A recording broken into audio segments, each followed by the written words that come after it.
Mae ymgyrchoedd yn newid. Fes i yn y camlynedd nôl yn dringo mas teledu er mwyn sicrhau sianel teledu Gymraeg. Erbyn hyn, un sianel bach yng nghanol llawer yw'r sianel teledu Gymraeg. Mae cyfryngau digidol newydd, mae angen ymgyrchoedd ac ymgyrchwyr newydd i frwydro dros y Gymraeg. Ymgyrchoedd yn newid, ond yr un yw'r angen. Yr angen i sicrhau parhad i'r Gymraeg, sy'n golygu parhad i ni fel pobl felly. Am bod ni'n derbyn cyfrifoldeb am yn glad, am yn diwylliant. A'r hyn sy'n bwysig yw bod pawb yn rhan o'r frwydr yma. Pobl o'r newydd, y cwbl ni'n gallu gwneud yw sicrhau bod y frwydr yn par ymlaen yn ystod yn cyfnod ni a trosglwyddo i tîm newydd, i tîm y dyfodol i frwydro yn ei ffordd nhw.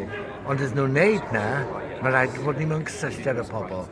Cam cyntaf yw ymylodi, dod yn aelodau, a wedyn gewch chi gyfle i fod yn rhan o'r gymdeithas yma, nid mudiad, nid corfforaeth, nid cwango, ond gymdeithas o bobl, yn brwydro gyda'i gilydd dros dyfodol ei hiaith a'i gwlad. Byddwch yn rhan o'r tîm, ymylodwch.